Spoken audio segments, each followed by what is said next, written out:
Amados filhos e filhas de Deus, queridos pais, e você que reza conosco pelos meios de comunicação social, a nossa comunhão fraterna. Então Jesus nos fala hoje que Ele havia enviado os seus discípulos à sua frente, de barco, até a outra margem do mar. E as ondas estavam agitadas, porque o vento era contrário. A barca, no Evangelho, sempre representa a igreja. A igreja. O mar, no Evangelho, representa o perigo, as forças do mal. Então, a igreja sempre sofre perseguições. Onde existem tantas mortes, tanta violência, tanta desigualdade social, tantas injustiças, se a igreja não é perseguida, porque ela está sendo conivente. Então, se ouvirem alguém falando mal da igreja, ela está cumprindo sua missão ao longo da história. Não perturbeis o vosso coração. Mas hoje, por ser Dia dos Pais, nós queremos dar novo sentido para essa barca de Jesus. Papai, essa barca para nós hoje vai ser a sua família, a sua casa. Então, nesse tempo de pandemia, mais do que nunca, a sua casa deve se tornar uma casa de oração, uma igreja doméstica.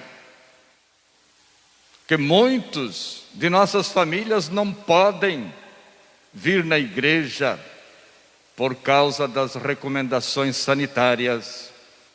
Então, as nossas casas devem se tornar verdadeiras igrejas domésticas, mais oração, grupos bíblicos de reflexão em casa, leitura da Bíblia, o Evangelho do dia, o Santo Terço, igreja doméstica.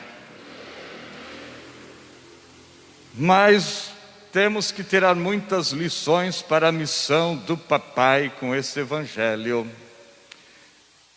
Então, nos diz o Evangelho, depois da multiplicação dos pães. Então, esse Evangelho é a continuação do Evangelho do domingo passado. Algumas pessoas se lembraram de trazer a multiplicação dos pães. Obrigado, quem se lembrou de trazer os alimentos. Compromisso de fazer a multiplicação dos pães para saciar a todos. Então, essa também é a missão do Pai: saciar a sua família, não deixar faltar o pão de cada dia. E nesse tempo de crise, de pandemia, de desemprego, está cada vez mais difícil conquistar o pão de cada dia. É um milagre. Por isso é importante a solidariedade, que o Evangelho da multiplicação dos pães nos ensina. Mas diz o Evangelho ainda que Jesus mandou os discípulos entrarem no barco e ir para outra margem do mar. E no original grego, em vez de mandou, está obrigou. Então, Jesus não era um mestre super protetor, que queria os seus discípulos ali ao redor de sua túnica, baixo de suas asas. Não, Jesus era um mestre que dava coragem para os seus discípulos assumirem a sua vida, a sua missão no mar da vida. Mas muitas vezes os discípulos queriam ficar debaixo das asas de Jesus, pouco acomodados. E assim também tem alguns filhos que também são acomodados. Mas o pai tem que motivar, tem que incentivá-los a assumir a sua missão no mundo, conquistar seu espaço na sociedade. Mas também diz o Evangelho que depois de ter despedido as multidões, que foi saciada, ele subiu no monte. Subir no monte significa ter uma intimidade com Deus, encontro com Deus, se aproximar de Deus. Subiu ao monte para rezar. Opa! Aí está algo importante para um pai cristão. Pai, Jesus rezava. Você está rezando? Pelos seus filhos? Para a sua família? Ou só está brigando? Ou só está xingando? Ou só está reclamando? Ou só está apontando as falhas de sua família? Já parou para rezar? E Jesus rezava com certa frequência. E uma vez os discípulos, vendo Jesus rezar, eles disseram: Senhor, ensina-nos a rezar. Olha só como exemplo é bom. Os filhos precisam ver os pais rezando, lendo a Bíblia, vindo para a igreja, participando dos grupos bíblicos. E o mais importante ainda é crer na oração. Não só fazer por fazer, para demonstrar, mas tem que crer.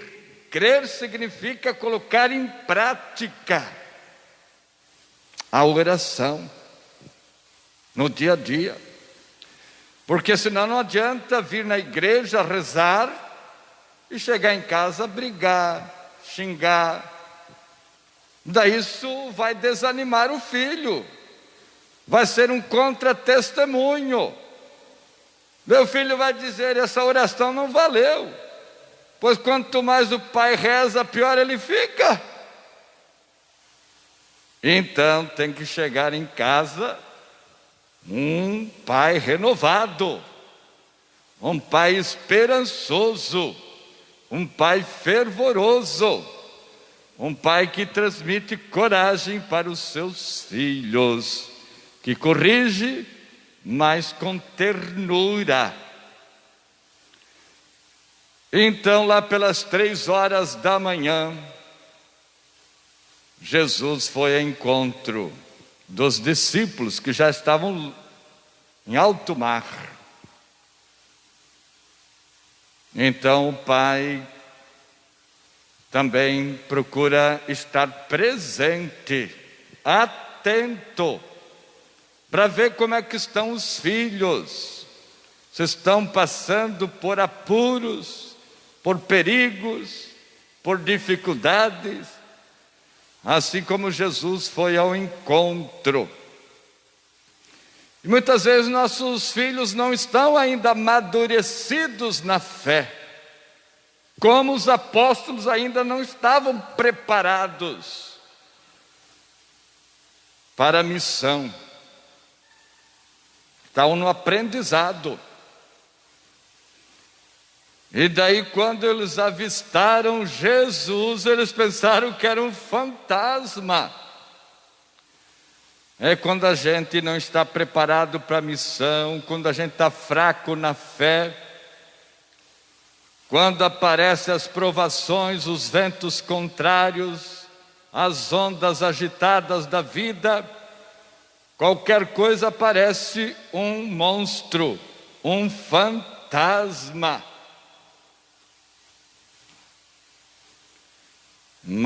E eles gritaram de medo. Então a gente vê que não está fácil no mar agitado, com tantas mentalidades, com tantas ideologias, no mar cheio de violência, cheio de drogas, cheio de redes sociais, transmitindo fake news, enganando, iludindo. Não está fácil. Inclusive em relação à fé, se transmite tanta bobagem. E muitos ficam perdidos na fé. Não sabem que rumo tomar na vida. E começaram a gritar de medo, ficaram apavorados. E daí Pedro disse: se és tu, Senhor, pede-me que eu vá, mande que eu vá caminhando sobre o mar a teu encontro. E Jesus, como um pai que diz para uma criança que está aprendendo a andar: vem. Pedro foi, mas quando sentiu o vento, ficou com medo, começou a afundar e pediu socorro. Senhor, salva-me. Imediatamente Jesus estende a mão e Pedro afundou porque a sua fé era fraca. E Jesus lhe chamou a atenção: homem de pouca fé. E esta fé fraca não foi porque o vento bateu e ele afundou, porque é natural a gente caminhar sobre a água e afundar. Se nós não caminharmos sobre as águas, nós também vamos afundar. Isso não quer dizer que nós não tenhamos fé, mas a fé fraca de Pedro, porque ele duvidou de Jesus. Duvidou.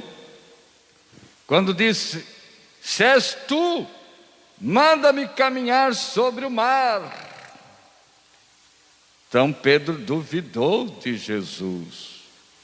E quis sinais extraordinários, sobrenaturais, sinais prodigiosos, milagrosos, caminhar sobre o mar. E sabe quem é que tentou Jesus? Foi o diabo. Não é de varde que uma vez Jesus também disse para Pedro: afasta-te de mim, Satanás. Queria impedir Jesus de viver o seu messianismo como servo sofredor.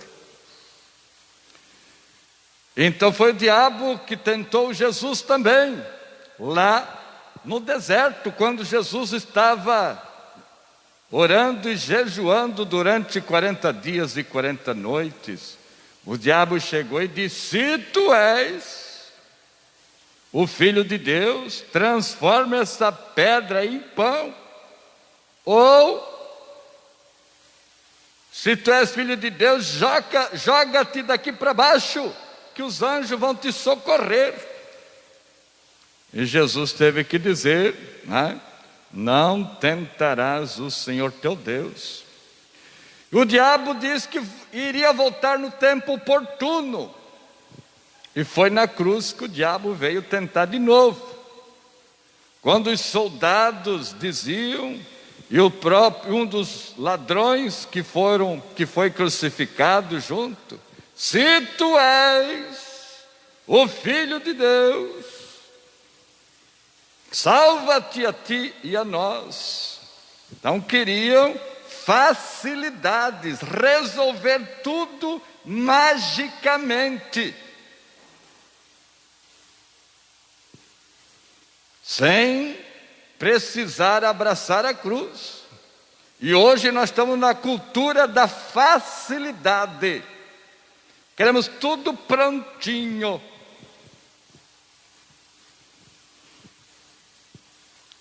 Mas não queremos abraçar a cruz. Queremos que Jesus resolva todos os problemas de nossa vida num passo de mágica. Mas eu deixar o celular de lado para ler o Evangelho, não quero. Para rezar em família, não. Mas eu não quero deixar largar os meus vícios.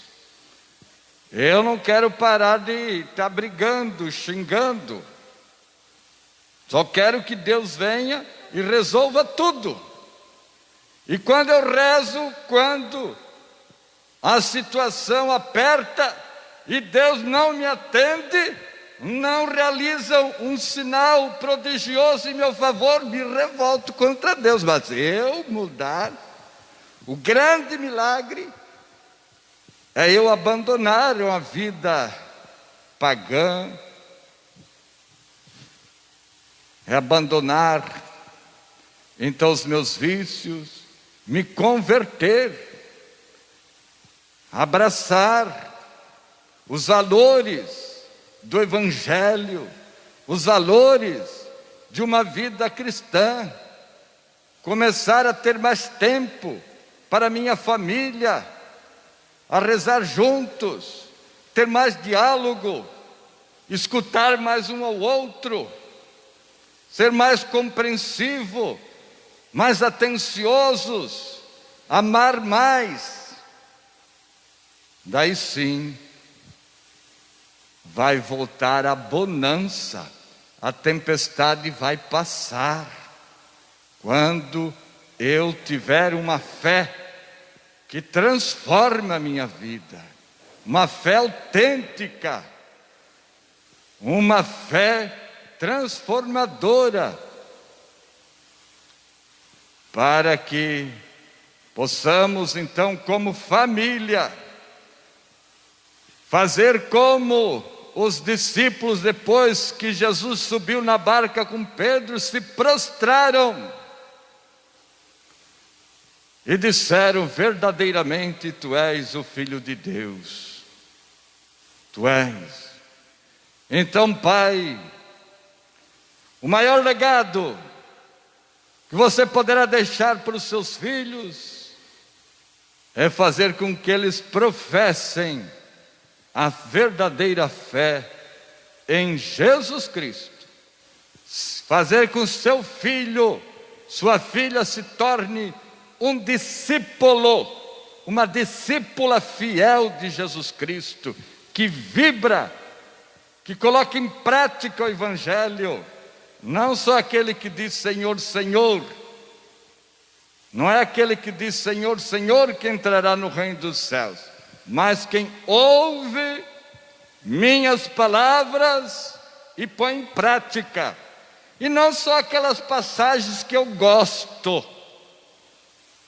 Toda o Evangelho na sua totalidade, em todas as dimensões da vida humana